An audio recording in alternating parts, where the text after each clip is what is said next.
we've done some YouTube studios. We're currently working on some Google studios, the Financial Times in London.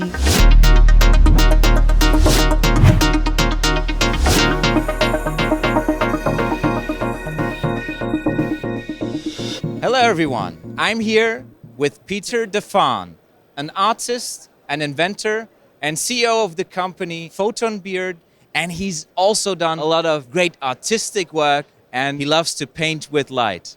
So maybe you can introduce yourself and talk about your passion. I've been in this industry now for 30 years, and what I've discovered more recently is that lighting is about painting with light. It's not just about capturing an image.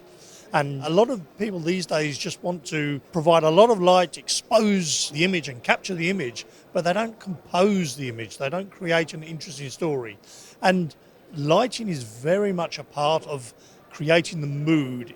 If you want to create an intimate scene, you light it in a very dim way, maybe with a candle light, but a candle would never give you enough light for the image to capture. So you need to use something else to do that. But if you want a news interview type situation, you use much brighter lighting, and that conveys sort of seriousness, and color temperature is important as well. Again, for a warm, intimate feel, you would have tungsten lighting, maybe reflects like a fire burning. Daylight color temperature can give you a much brighter business feel again, or outdoor feel. So a lot of people these days, particularly the younger people in the industry, have lost the art of lighting and are just about capturing the image. And I know that this feel, this touch, this passion that you have and live out throughout your life made you the one to go to, so that a lot of people are asking you to come to their locations, to set up their studios, to make it all happen for the big brands all across the world.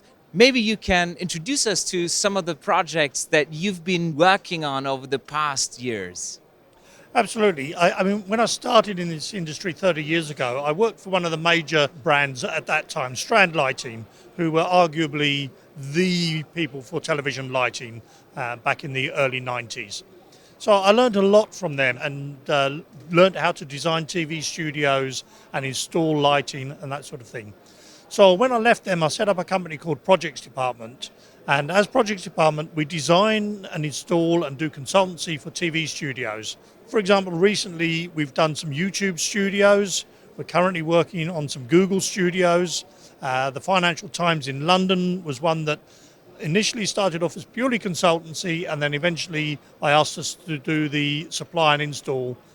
And a lot of the times on these jobs, the lighting people in-house are not on board yet. They haven't been recruited, they're not in place. So the customer is relying on me and my experience to say, these are the sort of lights that you're going to need. And most of the time I get that 98% right. Because, as I said earlier, lighting is very much an artistic thing. So how I light a scene could be very different to how you might light the scene. But I have a good idea of what sort of lights are going to work. So I choose a mixture of lighting to give you a toolbox. If you imagine a toolbox, you would never have just one screwdriver, one spanner, one hammer. You have 3 or 4 screwdrivers, 3 or 4 hammers, maybe one big one, and a set of spanners to allow you to do the job.